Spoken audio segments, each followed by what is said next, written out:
Thank you so much, Dominic. That was a beautiful one with your guest away from the national issue you actually discussed. Still looking at the national issue, Nigeria's economy has faced significant challenges in recent years, including inflation, unemployment, and of course the depreciating currency under President Bola Ahmed Tinubu.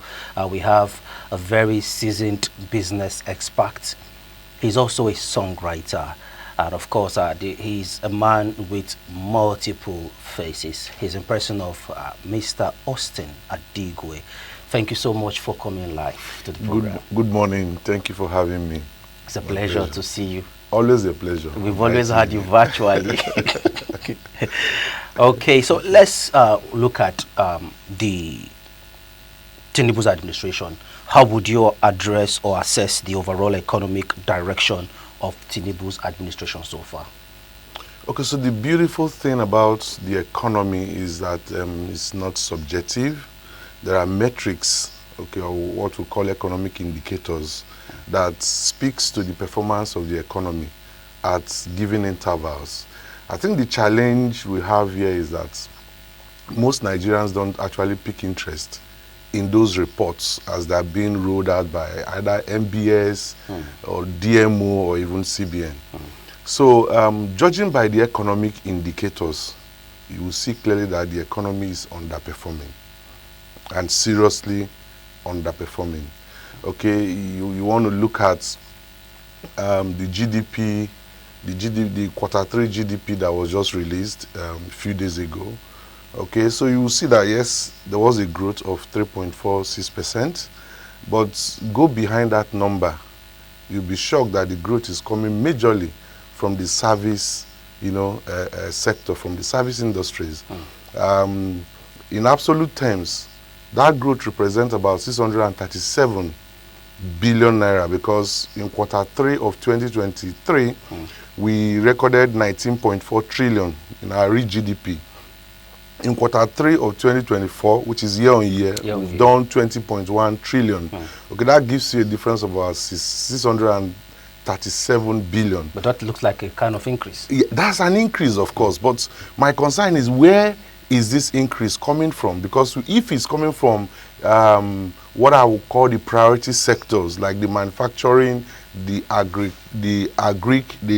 agriculture or transportation, then you know the economy is moving, okay, in the right direction. So those sectors that are supposed to bail us out of this quagmire are actually picking up. But if you drill down, you see that of that 637 billion, 246 billion came from the financial institutions.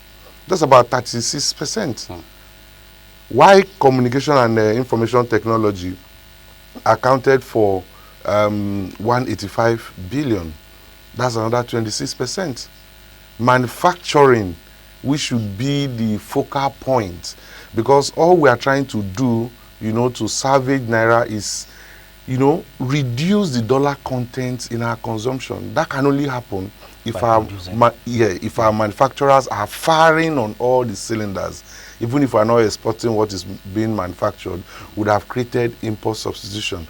But manufacturing subsector just grew by 15 billion. That's about 2.2%. In short, competing with insurance. That tells you that our priority areas are not currently being, addressed. Those are not our priorities for now, and that's what is actually tanking the economy, fueling the inflation, fueling unemployment. Though unemployment came down from 5.3 recorded in quarter 1 to 4.3, but 4.3 is about 9.8 million people out of their jobs. 9.8 million of Nigerians don't even have any source of livelihood. That's the population of Togo. It's even higher than the population of Liberia. And in this country, we don't have safety net for the vulnerables. So these are people that are not working, they don't have any source of livelihood, and there is no provision, okay, that has been instituted to take care of this class of people. Talking about safety net now, is there a way to accommodate these people who are not really doing anything serious, because they are going to pose serious risks to the society. Because there's an adage, an old adage that say an idle man is the devil's workshop. Yes. All right, so this 9 point something million people, how would the government quickly create a short-term succor for them? Well, in our own situation, it's still going to be very difficult because we are not a people that is driven by data. Do we really have proper data on anything? You know, before social security arrangement can work, you must have proper data. So I think the first thing we need to do as a country, right, is to ensure that we have data that we can rely on. All right, so that the people that deserve to get certain support from government are the people that will be getting the support, not for any other consideration. Okay. Okay, so it's possible because in every economy, government will always, you know, come to the aid of those that are considered the vulnerable. The reason is, if you don't take care of them, then you make them ready tools for social vices. Okay. Because one thing about human existence is life, which is sacrosanct. You must be alive before any other thing can happen. So if you're not working, you're not earning money from anywhere, you are likely going to take to crime. Which so is all not these going to be things, healthy for the society. definitely, nobody's excusing going to crime and criminalities. But I mean, if there is no other way, you just need to eat. You know, like feeding is existential. If you do not eat over time, you are going to unalive yourself. So people will always have that pushback. And the worst anybody can think of is having this number of Nigerians that are not doing anything. Okay. Let's take it a step further. The administration has emphasized foreign exchange reforms. Now, how effective do you think these reforms have been in stabilizing the Naira, especially? Okay, so the flotation of Naira is a policy that was not evidence-based. And that's why it's going out of control now. You see, depreciation of your currency at any level is actually an economic tool. It best serves your purpose if you are a net exporter. Why do people depreciate their currency, the likes of China? Because they have so much to offer to the global markets. And one good way of ensuring that they push their product, push their services, okay, to the nooks and cranny of the globe is by depreciating their currency. When you depreciate your currency, you make your export cheaper in the global markets. That will create more demand for what you are exporting, which of course in turn creates employment and investment in your domestic economy. And for any business to survive, exactly. it rely on turnover. For you to depreciate your currency when you are a net importer is just can be likened to someone attempting suicide. But what you're simply doing is, oh, I depreciate my currency, I'm not offering much to the global market, which means every other item that is coming into your country becomes just too expensive. Our major source of our major foreign exchange earner is crude, doing almost like 84% of our total exports. Crude price is controlled by OPEC. So whether you depreciate your currency or not, you're going to sell at the OPEC regulated price.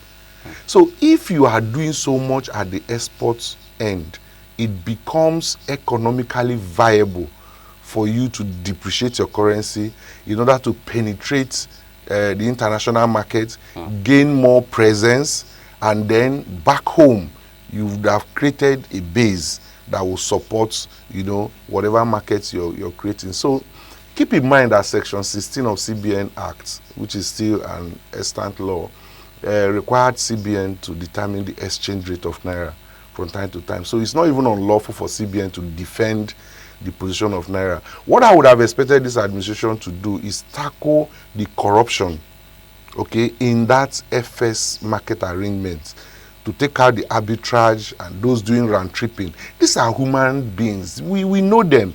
You have It records. seems that those in the forex market are untouchable. Well, if they are untouchable, then the government is not being sincere. You have the instrumentality of coercion. Are you saying that Nigerians that did not participate in all those crime in the FS market should be the ones to suffer? Recall that World Bank chief once came to Nigeria and said we should sustain the reforms for another 15 years. Now watch, he said the excuse he gave there was that Nigeria needed to recoup over 10 trillion naira that was lost to the subsidy regime. Okay, fine. So there are very few people that benefited from the subsidy regime. Now you have to punish the entire nation for the sins of very few persons. For the crimes of a very few. When you as a government can go after the very few, okay, with the support of Nigerians, get them to return back what they've stolen from the nation. No, but you won't do that. You allow them enjoy their loot. If you watch the president's speech on 31st of July 2023, he told Nigerians that subsidy was benefiting just a few.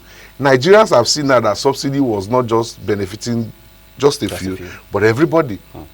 So why not go after those that are sabotaging the system? Do you need to punish everyone? I recall that before May 2029, there was a report, Poverty Map, that was released in 2022, that was already showing us back in 2022 that 133 million Nigerians were multidimensionally poor. My brother, when you say someone is multidimensionally poor, he's lacking virtually all the basic things. No access to good education. Of course, we know we don't have access to potable water. No, so many difficulties. And the same report had also said that 84 million Nigerians were suffering from what is called monetary poverty, living below 350 naira. As at 2022. As at 2022. So if you needed to come up with any policy, all right, you have to also put into consideration this category of Nigerians that are already bleeding, they're already suffering, they can't take additional hardship. You understand? So there are a lot of things that they did not get right. Be it as it may, having naira to just float and take its natural course, demand and supply, right? You must be strong on the supply side. Otherwise, what is going on now will happen. But the problem here is you're floating your naira. CBN is still intervening in the market. So what is the difference between what we were doing before and what we are doing now? So is it a situation of robbing Peter to pay Paul now? I think it's just robbing boats. Robbing boats. It's just robbing boats. Robbing boat Peter and Paul. Okay, let's look at the issue of inflation, Mr. Austin. Inflation remains a very critical issue. What additional measure do you think the government can put in place? Because everyone is on this table now when it comes to battling with the hike and serious in food insecurity. So what do you think the government can do to curb the rising cost of living? Well, so every time CBN just raised MPR again by 25 basis points. So benchmark interest rate in this country is now 27.5. So it messes up my thought process, because you can't be doing something, can't be doing the same thing and expect a different result. Rate hike is one of the ways of curbing inflation, particularly if the inflation is on the demand side of the economy, which means it's demand pool, excess liquidity in the system. People have so much money, productivity has dropped, so you have few goods. So with so much money that you have, you don't mind, you just keep paying whatever, and it keeps driving prices up. That is not the position in this country. We are not facing demand pool inflation, and if any CBN management or whatever is ever going to come across this video, you know that Nigeria is not facing demand pool inflation. What we have is cost push inflation. These are factor driven, inflation. And you don't tackle cost push inflation with remedies meant for demand pull inflation. That's why, if you go back, this quest for rate hike began during MFLA in 2022, precisely May 2022. Inflation was at 17.71%. When he said, okay, he needed to raise rates from 11.5 by 150 basis points to 13%. And they've not looked back since that time. It has always been, increasing MPR, increasing, because what you're doing is increasing cost of fund. Meanwhile, inflation is driven by energy costs. Notice that the moment pump price went up again from 600 and something to 1,000, prices spiked. And again, you are thinking that is excess liquidity. So you've raised MPR from, MFA raised it from 11.5 to 18.25 before he left office. Inflation did not come down. It kept surging. Cardozo started again in February. Okay, and from February has done 800 basis points now. So 825 basis points. So we now have 12.75. So the question is, are these people looking at the results? The policy is not evidence-based. If it's evidence-based, you should stop. Because look at money supply in January. It was 94 trillion naira. You are pursuing contractionary monetary policy, which means you need to cut back on money supply, right? Yeah. By end of September, the same CBN report, this report is coming from CBN, not from any other source. By September, money supply has gone up to 108 trillion. That's about 14 trillion increase with a hawkish or contractionary monetary policy. What was the currency in circulation in January? 3.4 trillion. Today is about 4.1 trillion. So we're just deceiving ourselves. What was credit? Credit to the private sector fell by over 600 billion. Meanwhile, credit to public sector, which is government that is less accountable, less transparent, and less productive, rose by 8 trillion. You can see. And look at how much they've also mobilized from treasury bills, from bonds. If you look at the domestic debt as at May 29th, 2023, it was 43.3 trillion. All right. So today, as at 30th of June, which is second quarter, our domestic debt has moved up to 66.6 trillion. Addition now 18.6. Why did we get that addition? Because of this MPR. When you raise MPR, you drive resources away from the real sector to, the public sector through all these government securities. Now, really do you sad. think the president is right in a way when he keeps telling Nigerians that this is just baby steps, everything will be all right? No, I don't think it's right, because economies is not sentiment or emotion. I've actually not seen any economic policy that say people must suffer before things get better. When you set out to do something or reforms or whatever, you're just trying to do things differently. There will be distortions here and there, but those distortions, okay, must also point to a particular direction that this is where we are going to. Okay, I believe that the two landmark policies, which is naira flotation and subsidy removal, were ill-timed. They were not evidence-based. They did not even work their numbers. For every single economic policy, you must look at the multiplier effect. A policy might be necessary, but it might not be sufficient. You don't even want to unalive your people before whatever you're promising them will come. We are talking about food, which is what everybody understands. How about drugs? Do you know that most Nigerians can't even afford the basic drugs just to heal from whatever ailment? People don't even go to the hospital. They know they are sick, they should go to the hospital, but they don't even have the money. These days we have the branded and the unbranded ones. Yeah, so these are not what is expected. You see, the reason why all these are happening is because Nigerians have also refused to pick interest in what affects them. How many Nigerian offices will you walk into and find people discussing the policies of government? That won't happen. You see them discussing about celebrities, nudity, frivolities. Nobody cares. Okay, this policy, how is it going to affect me? How am I going to move from this step to this step based on the policies? So it's our docility and our inability to understand the things that affect us, that emboldens those in government to continuously inflict this injury on us. Because keep in mind, if we are all going to suffer, I should begin to see example. They say example is better than precept. I want to see that example coming from those that are asking me to be patient. But don't you think that this docile attitude could be that those in power, those in authority, those in government, they just feel the people are not really relevant in policy making? Yes, of course, the people have never been considered relevant because the people also made themselves irrelevant.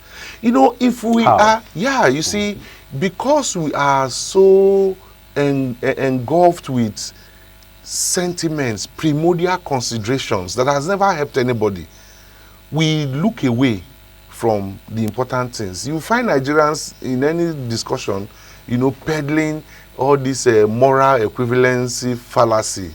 Oh, this person was there, what did you do? It's not important. What we are looking at, the present. What is going on? Our leaders are taking us for granted because we have given them so much latitude, you know, to toy with our life and livelihood. A case in hand, let me just give you an example, please, if I have time. When the president said subsidy is gone, of course there are consequences. I know a lot of people said, oh, the petrol station owners, they are so wicked, immediately they adjusted the pump price. In business, there's what's called replacement price method. If I know that I bought this product for 4 naira, and just by a statement, somebody has now increased the product to 12 naira. If I keep selling my product at 4 naira, I'm not going to be able to restock. So it means that even though I had bought this product 4 naira, I have to move to what it will take me to replace that product. All right? Now, so you then consider petrol as a commodity that controls virtually all the prices of other commodities. Because number one, we don't have steady power supply. Businesses rely on generating sets. Some generating sets run on petrol. We don't have energy. So even household, transportation, our rail system is not working. If transportation system is even well organized and you take out fuel subsidy, people may not even want to drive. Power is stable. It brings down the energy consumption, all right? No, but all these things are not there. So it's just like putting the cart before the horse. Why don't you put all those things in place? If power is a bit stable, you are able to get your rail system, you know, to start working, that people will have confidence to use them. Your waterways are working, and you take out fuel subsidy, people may not even notice. Okay. So the moment he did that, I call it commodity tax. Petrol went up by, you know how many percentage? Diesel also was not even considered that, okay, these manufacturers that are struggling under heavy overhead, we can do something for them in terms of diesel to power their machineries, to even transport the food items. Now, let's quickly look at foreign direct investment into Nigeria. How has it been affecting us? Because there seems to be a decline in the FDI. Yes, so, you know, your FDI basically tells you in a nutshell the level of confidence that investors have in an economy, in this case now in the Nigerian economy. It's where you have confidence that you always want to move your capital to. So look at the trend. In Q1 of 2024, FDI was 119 million US dollars. Now we set out to implement a budget of 25.5 trillion, which was later through supplementary, now moved it up to 35.5 trillion. Guess what? In Q2, FDI fell to an all-time low of 29 million US dollars. That is the perfect response to what has been going on in this country. Keep in mind, if you go back to 2024, in just one quarter, Q4 of 2024, the total FDI into this country was $768 million. 10 years later, this country is struggling around 29 million. So already it tells you that investors' confidence is at all-time low. Why will it not be at all-time low? Look at the report of Manufacturers Association of Nigeria, telling us that in the first half of 2024, the inventories of unsold finished goods held by manufacturers has now risen to 1.24 trillion. That is a killer of every business initiative. You can hold stock of raw materials. You can hold inventories of even your work in progress. But you should not be holding inventories of your finished product because it extends your cash conversion cycle. It puts you under pressure. You can't even borrow from banks now at this non-concessional interest rates. So by and large, those that are even operating in the system are dying off. So how would somebody now want to come into that economy? So it's choking. Now, with everything that seems like a no-go area, the Port Harcourt refinery is coming on board now. We just heard the good news, the cheering news, that it will start functioning very well. The president has actually given kudos to that. Do you think it's going to have a way to cushion what we are facing now? So it's good if Port Harcourt refineries and every other state-owned refinery start talking. That would be perfect. Just Port Harcourt refinery. Yeah, I know. Port Harcourt refinery coming on stream is good. I love it. I love the idea, but you know, I don't trust this government. I would rather wait to see, you know, trucking of petrol from that refinery. That's one, and also see how it's going to impact, because I don't know. Dangote refinery came. We thought the price of petrol would come down. It went up. So let NNPC tell us at what price this product will come from that refinery, because if it's not going to come at any price cheaper than what we're buying now, it's not going to make any difference to an average Nigerian. Definitely. Austin Adegwe, I'm afraid we've actually exhausted our time. I will be going for the news at 9:30. Thank you very much for finding time to be here. Okay, that was Austin Adegwe. He's a serial business expert, a songwriter, and of course he has so many other faces which we'll be unveiling if we have the time on the program. But before we let you go, let's quickly give you our parting shot. Admit your mistakes and don't repeat them. If you can't admit your mistakes, you are destined to repeat them. This is our parting shot from our Lagos studio. My name is Daniel Praise or Sedebame. Up next is the AM News Update.